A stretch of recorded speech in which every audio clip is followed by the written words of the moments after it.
A bank manager humiliated an old man. Hours later, she lost a $3 billion deal. Welcome to Kindness Unlimited, where real stories remind us that kindness and respect matter. Today's story shows how one elderly man's dignity was disrespected, and how justice sometimes comes in unexpected ways. Don't forget to subscribe, like, and comment to support more inspiring stories. Thanks for watching. Henry Thompson, an 82-year-old retired engineer, carefully entered the sleek Midtown branch of Orion Bank.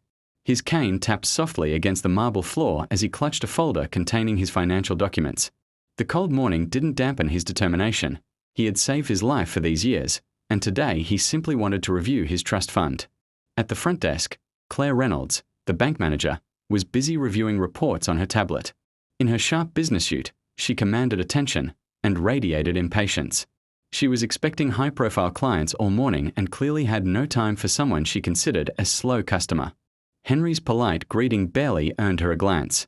"Good morning. I'd like to review my account and adjust some details," Henry said, extending his documents with a gentle hand. Claire sighed audibly. "Sir, do you even know what you're asking? This is complicated, and I don't have all day," she snapped, her tone both condescending and public. Henry's cheeks flushed, but he tried to remain composed. "I just want to ensure my savings are properly managed," he replied softly, avoiding confrontation. Other clients in line looked on quietly, some shaking their heads at Claire's rudeness. Despite the humiliation, Henry maintained his dignity, choosing patience over anger. Claire waved him off abruptly. "Come back another day," she barked. It was clear she prioritized wealthier, younger clients, seeing Henry as an inconvenience. The elderly man's pride was hurt, yet he walked away with quiet resolve, refusing to let the encounter break his spirit.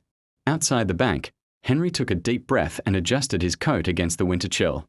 He could feel the sting of embarrassment, but he also recognized that sometimes life requires patience and cleverness. Today was not the end of this story. In fact, it was only the beginning. Unbeknownst to Claire, her arrogance and lack of empathy would set in motion events that could cost her career's biggest opportunity. Henry had decades of experience in finance and a network that could influence major decisions.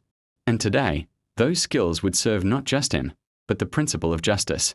Hours later, Claire Reynolds sat in Orion Bank's glass-walled boardroom, reviewing her presentation for Zenith Corporation.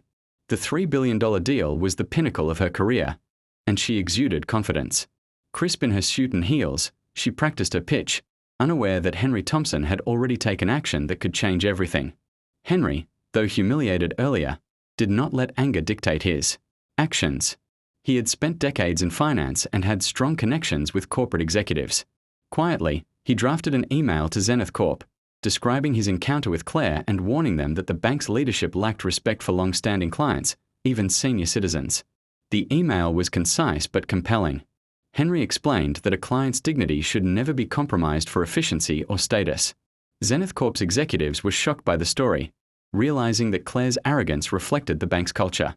They valued trust, respect, and ethical leadership far more than a lucrative deal. Within an hour, the Zenith executives convened and discussed the situation seriously.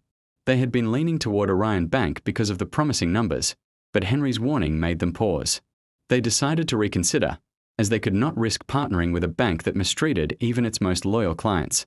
Meanwhile, Claire rehearsed her speech, oblivious to the growing storm. She expected admiration and success, but her phone buzzed repeatedly. Each notification brought more tension. The Zenith Corp representatives were calling to cancel the meeting, citing serious concerns about client relations and corporate ethics. Claire's confident smile faltered. By the time the meeting was supposed to start, Zenith Corp had officially withdrawn from a deal. The $3 billion opportunity vanished, slipping through Claire's fingers because of her lack of empathy and patience. The realization hit her like a cold wave. One disrespectful moment had cascaded into a career-altering consequence. Henry, on the other hand, felt a quiet satisfaction. He had not sought revenge, but fairness. His actions had reminded everyone that respect and kindness are powerful forces, even in high-stakes corporate worlds. Sometimes, the smallest voices can influence the largest decisions. As Claire left the office later that day, she reflected on her behavior. Arrogance and impatience had cost her more than money.